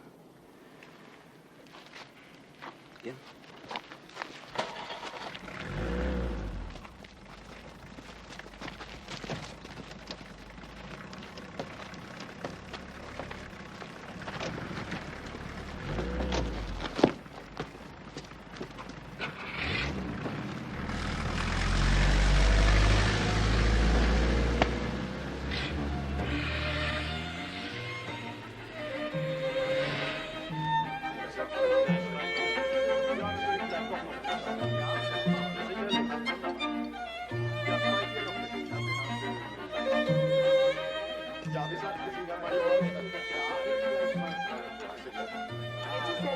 Danke schön, danke sehr. Ja, nicht und das haben wir dann am anderen Tag dann noch. Ich glaube, der Reichsführer ist ganz gut sicher. Sicherlich, Herr Major. Sehr gut aus. Ja. Noch ein Los. Zum Wohl. Ich danke Ihnen. Gleich hier. Sicher. Der Sauerbraten ist sehr gut. Ja. Ganz mal. Ja. And after lunch, the special action? Jawohl, Herr Reichsführer. Special action.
Sie brauchen es nicht selber zu tragen.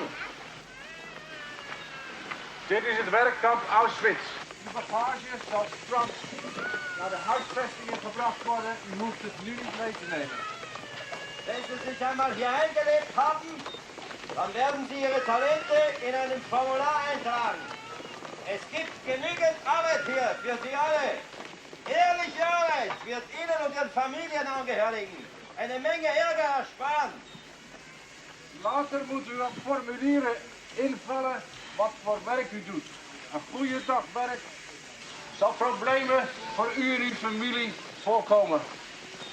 Zuerst aber werden Sie sich alle zu einer hygienischen Dusche in unserer Desinfektionsanlage begeben. Und anschließend gehen Sie dann zu Ihren Notquartieren.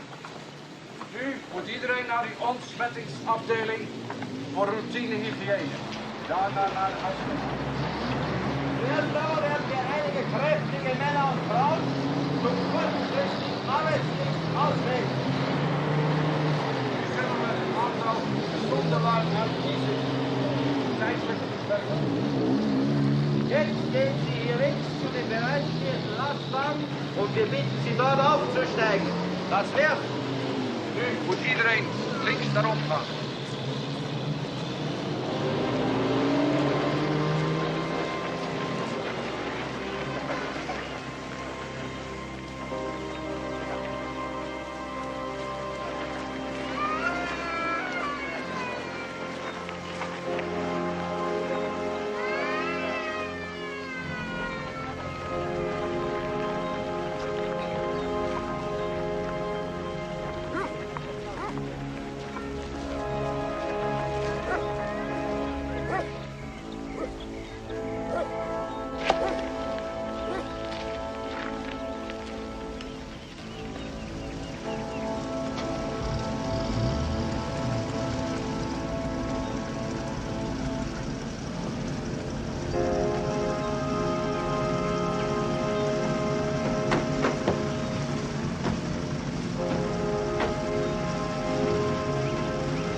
Isn't it wonderful, Herr Reichsführer?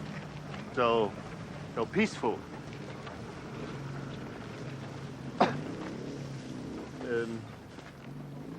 The disinfection. And over here, the undressing huts.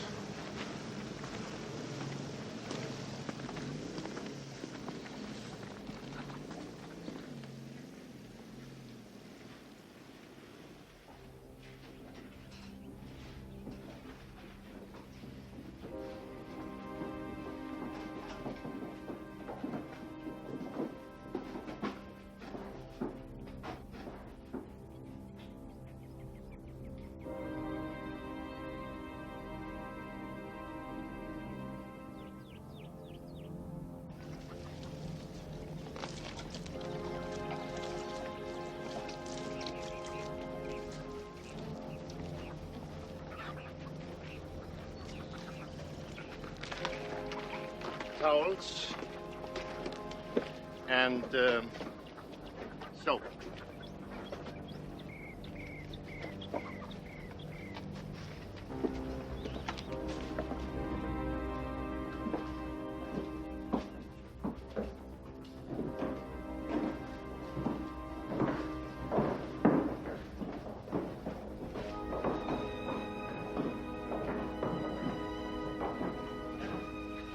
shower heads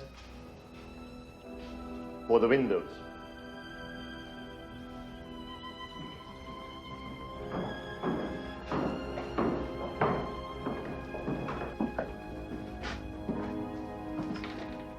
And this door? Leads outside. Disposal.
Don't they suspect?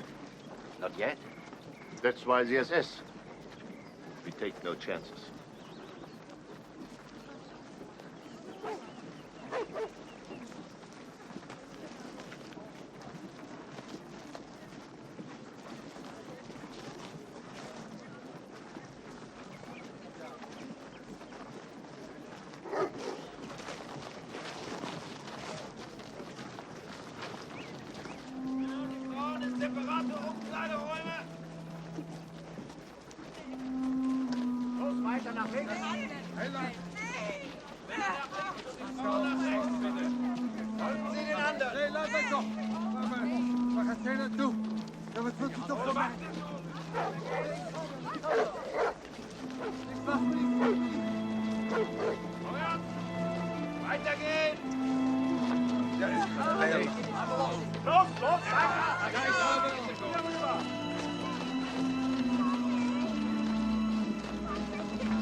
Who are those prisoners in the striped suits?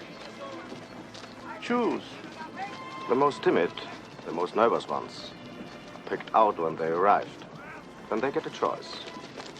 Bullet in the head at once, for this duty. We get a few. They don't last long, of course. They go to the gas, too. In time, they're help. Very practical.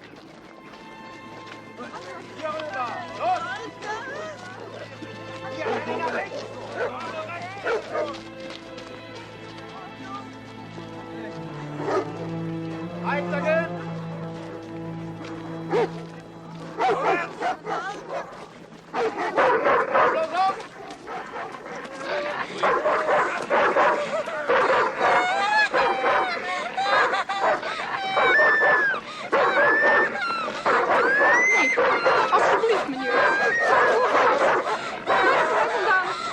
Alsjeblieft.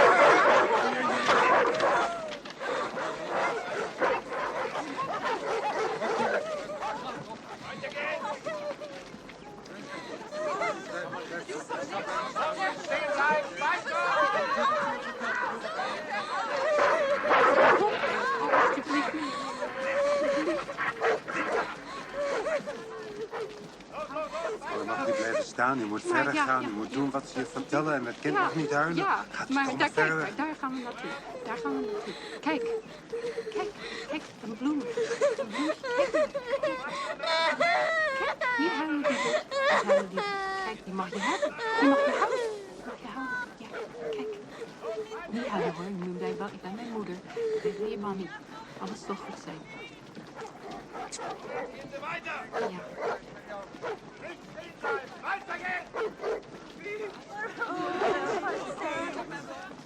Los, weiter, Männer nach rechts!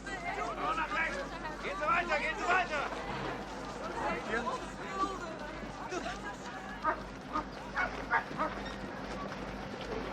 Reichsführer, now it's better to observe from over there. Please come with me.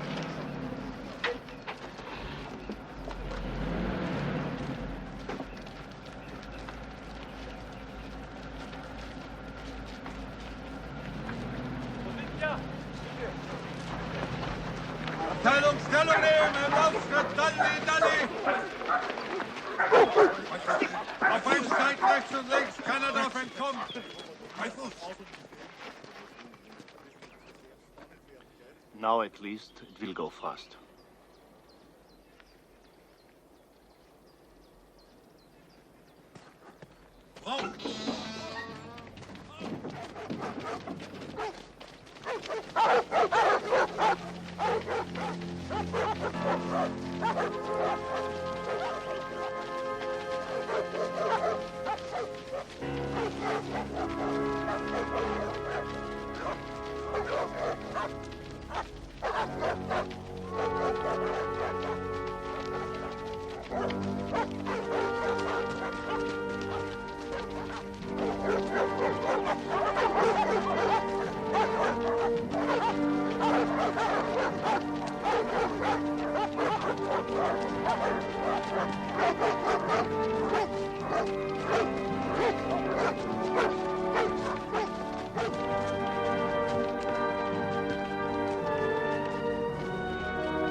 Would the Reichsführer care to come in, have a look, and listen? It's quite safe.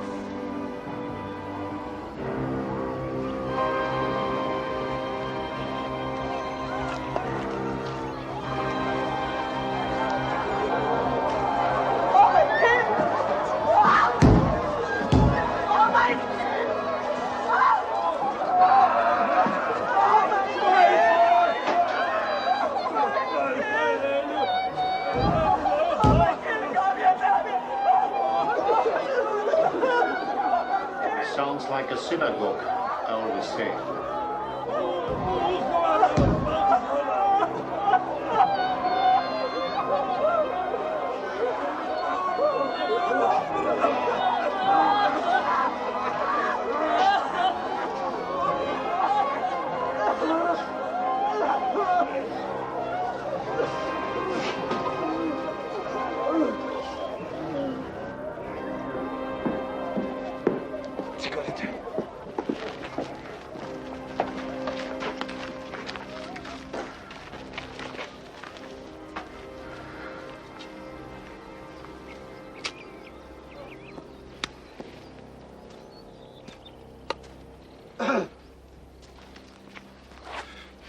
So, what's next? Around and back, Reichsführer.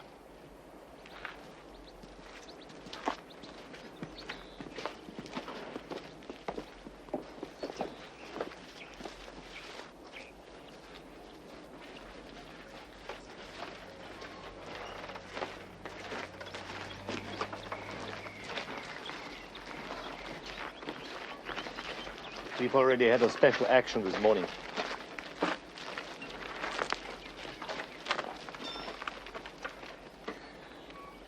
May I speak frankly, Reichsführer?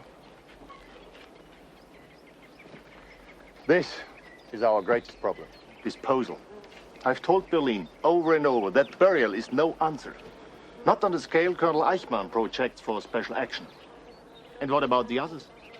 It's not only the Jews. We already have over 20,000 Polish politicals that will have to be dealt with. And the gypsies. More and more are brought in every day. Crematoriums? Of course, crematoriums. But there remain pretty models in the central building board, Reichsführer. Notes.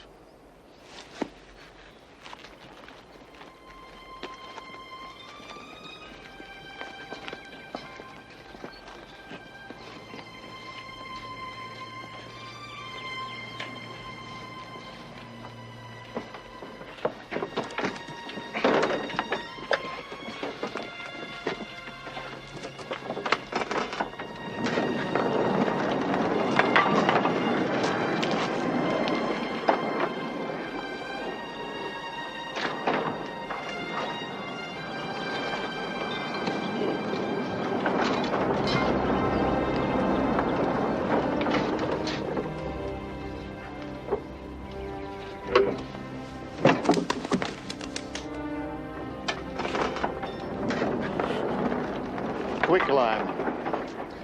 The bacteria count in the water here is already endangering the health of my SS. I say again, Reichsführer, disposal is the problem. Berlin is ignoring it.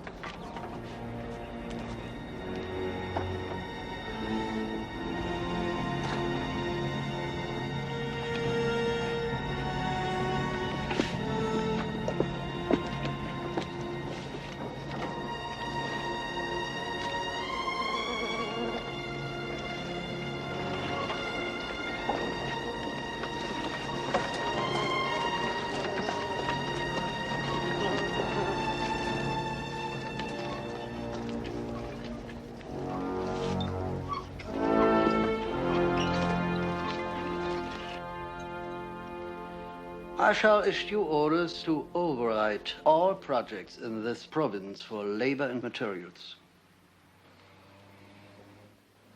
The construction of crematoriums will take precedence even over IG Farben. Thank you, Reichsführer. Use your best construction crews. When crematoriums are finished, liquidate the crews.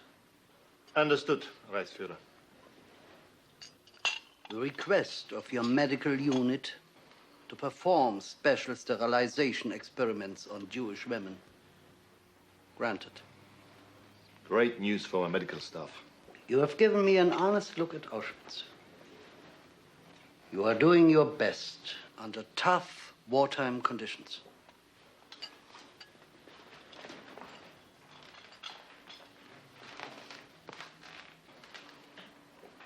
I promote you to Obersturmbannführer.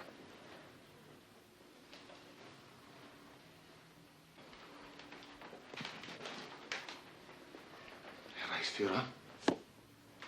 I shall say goodbye to your charming wife and be on my way. You will not see me to the airport. We have too much work to do. Obersturmbannführer? Children.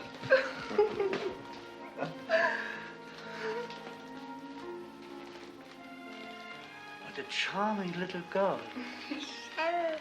Do you like a flower? Flower, yes? Here is a flower. Come to me.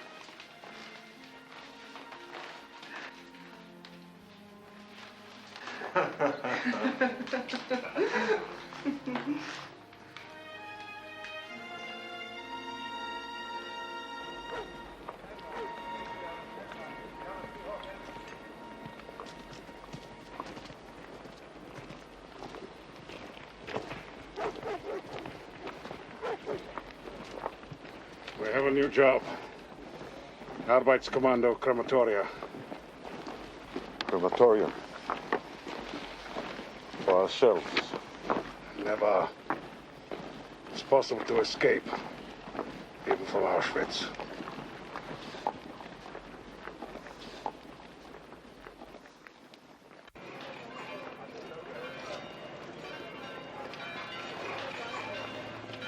I simply don't understand the necessity for this dinner, Natalie. What kind of information could this baby doctor of yours have that could possibly interest us? I told you, Aaron, you didn't have to come. They invited us both. Well, it's 40 years since I came to a proper Sabbath meal, so we may as well hear what's so urgent.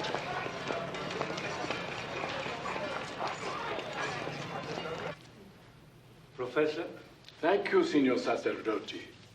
It's a very long time since I put on one of these.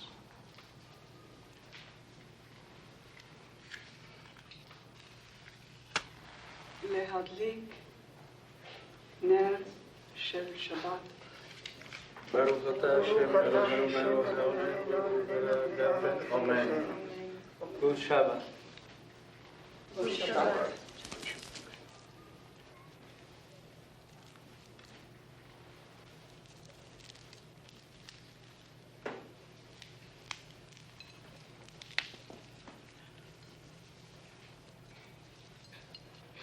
All right, Natalie.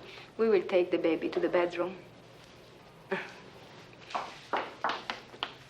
Don't worry. It's all right.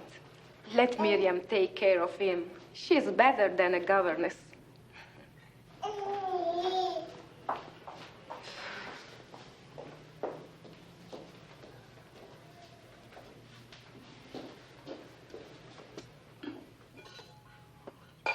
When did you last see your husband?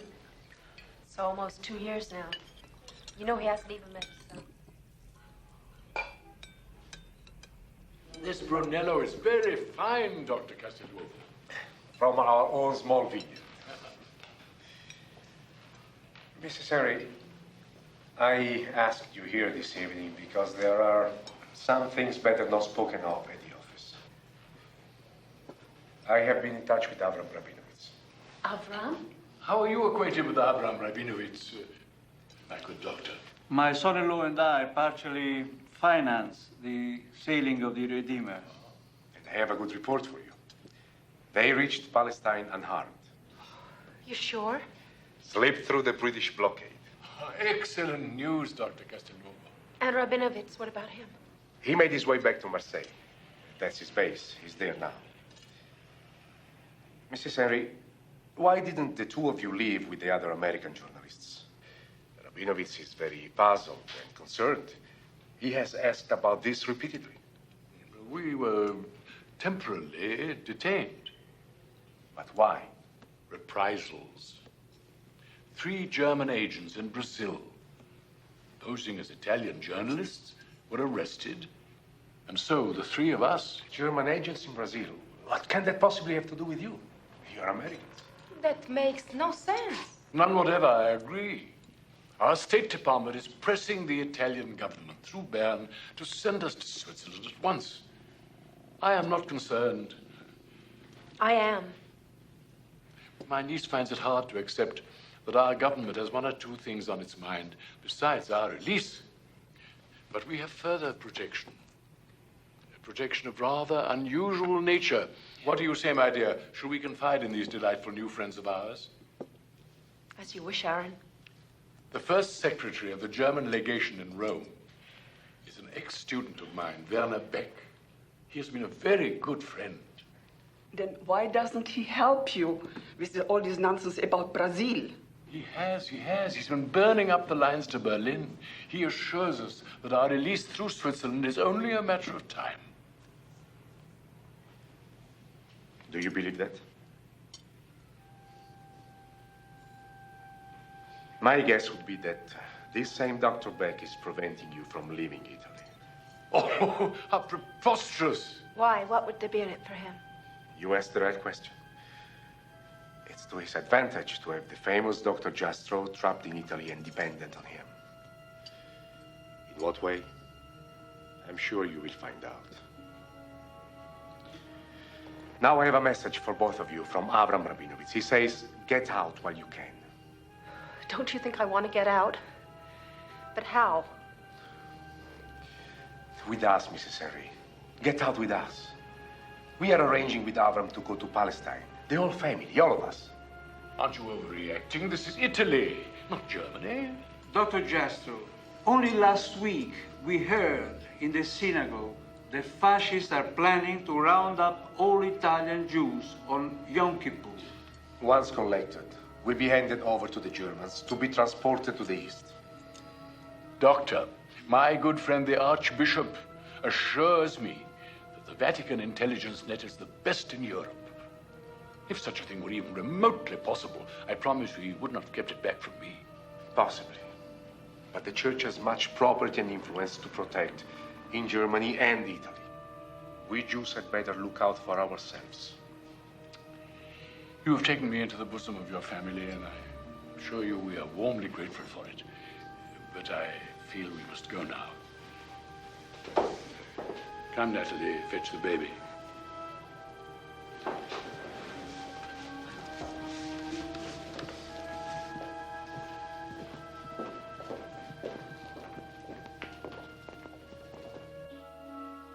Don't be polite, please. Go ahead and read your mail.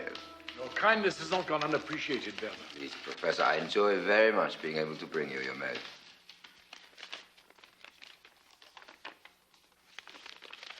The Arch of Constantine, it arrived safely. Oh, just listen to this, Natalie. The Arch of Constantine, your best book yet. Classic stature, certain book club selection. Honored to publish such a fresh and seminal work. Well, isn't that splendid news? That is good news, but not all good news. Sloat, our friend at the American legation in Bern. He has absolutely no idea when this Brazil business is going to get straightened out. Yes, but all that is quite out of date. May we have lunch? Otherwise, there's so much to discuss, I'm afraid we may forget to eat. What a lovely view.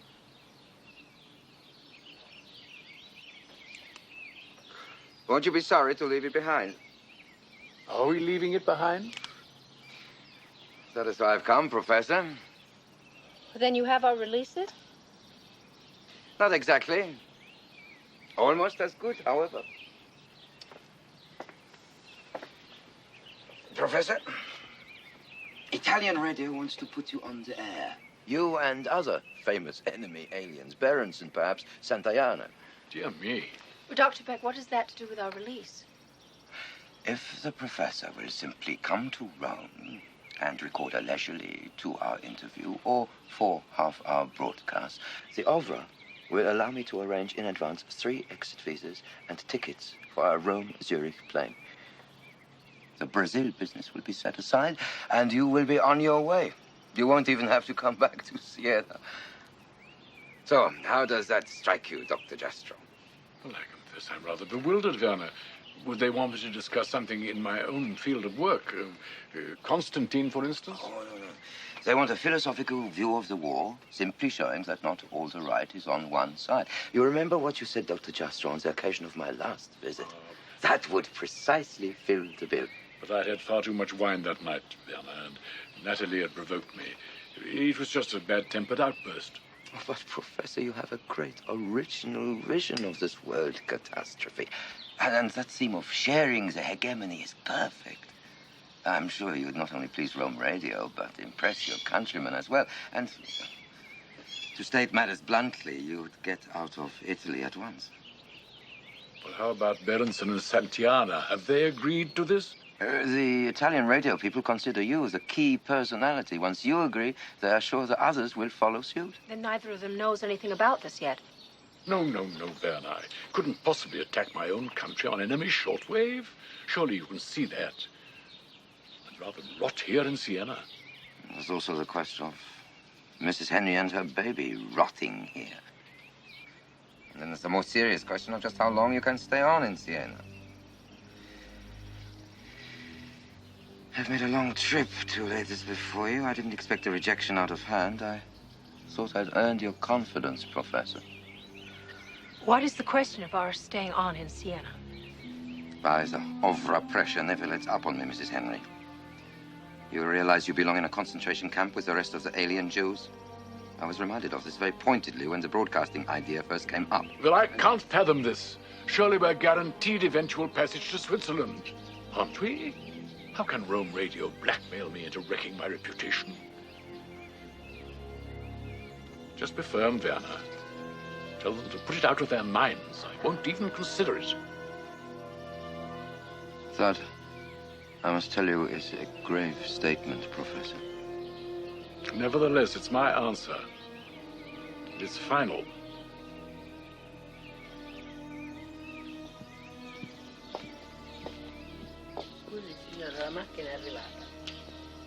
Your car, Dr. Beck. I'll walk with you.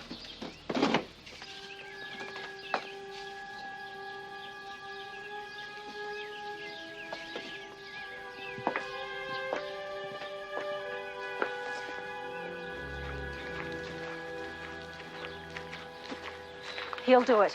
Do what? The broadcasting? Yes, he'll do it. Mrs. Henry, his resistance was very strong. These explosive reactions pass. When does Rome Radio want him? That's not definite, but what I must absolutely have from him at once is a letter consenting to make the broadcast. That gets the hounds off my back and starts the wheels turning. The wheels of your release, Mrs. Henry. You'll have the letter by the end of the week. I would rather bring it back to Rome with me now. I would even postpone my return. I can't press him when he's in this mood. Please understand. I promise you, the letter will come. I must count on your good sense, then. You can count on my concern for my baby. The greatest pleasure for me would be to see you all off to Zurich. I shall be waiting anxiously for that letter. Goodbye, Mrs. Henry.